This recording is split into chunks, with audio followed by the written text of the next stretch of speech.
Dios le bendiga, soy el estudiante Keila Delgado de la carrera de Derecho. En esta ocasión vamos a hablar sobre la pena de muerte y los derechos humanos. Como caso hipotético, el atentado en el Parque Central Portoviejo 2025. Vamos a tener como introducción de este caso.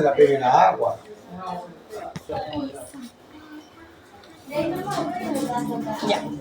El 15 de marzo de 2025, la ciudad de Portoviejo fue sacudida por uno de los atentados más atroces de su historia. Durante un festival cultural en el Parque Las Vegas, una explosión dejó como resultado 35 personas fallecidas y más de 100 heridas. Muchas de ellas son secuelas permanentes. La conmoción nacional fue inmediata, tras una exhaustiva investigación. Las autoridades capturaron a Carlos Zambrano, quien confesó ser el autor material del atentado. Motivado por una ideología extremista, planeó y ejecutó el ataque con total premeditación. Hoy analizaremos este caso desde un ángulo legal y constitucional. ¿Debe aplicarse la pena de muerte en hechos tan graves como este? ¿Y qué dicen los derechos humanos ante una tragedia de esta magnitud? Los derechos en juego. Tenemos lo que serían las imágenes mentales invocadas con la voz, víctimas, familia y juicio.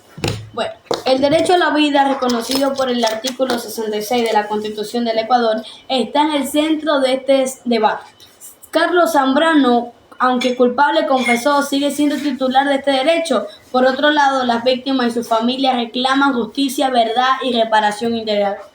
¿Puede el Estado proteger la vida quitándola? ¿Se puede hablar de justicia cuando esta se convierte en venganza?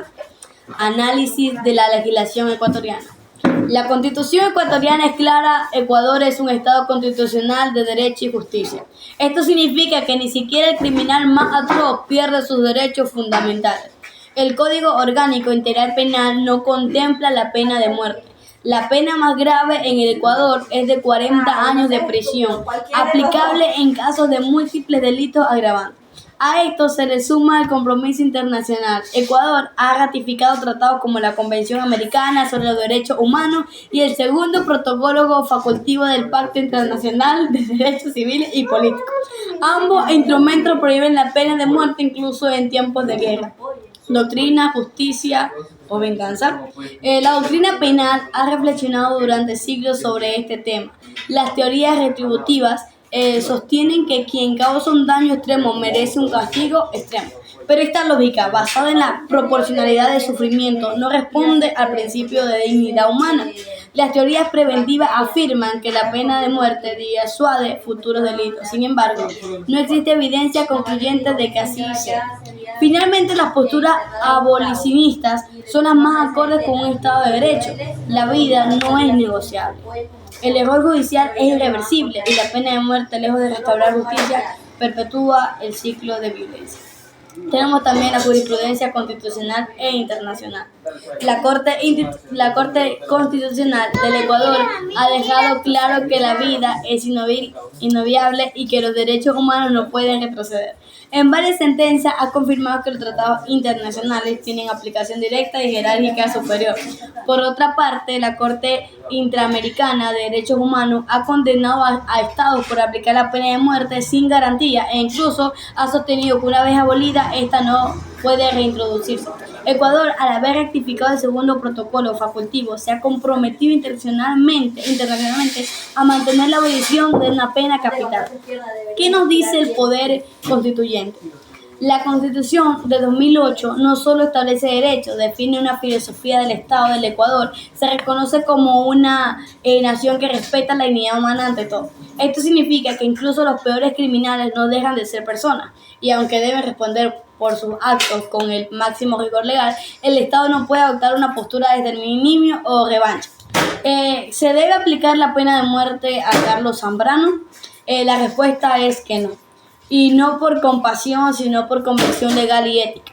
Aplicar la pena de muerte en Ecuador sería inconstitucional, violatorio de tratados internacionales y contrario al espíritu del Estado de Derecho. Carlos Zambrano debe recibir la máxima sanción permitida por la ley, 40 años de prisión efectiva. Esa es la justicia que nos corresponde. Una justicia firme, sí, pero también justa, humana y constitucional. Como conclusión de este tema, tenemos que la tragedia de Puerto Viejo nos duele como sociedad y la necesidad de justicia es la legítima, pero no puede existir justicia si ésta se convierte en una negación de los derechos humanos. La pena de muerte no tiene cabida en el Ecuador, no solo porque la ley lo prohíbe, sino porque hemos decidido ser un país que defiende la vida incluso en medio del dolor.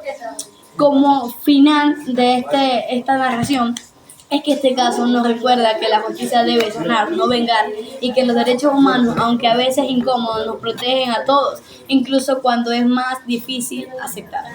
Muchas gracias.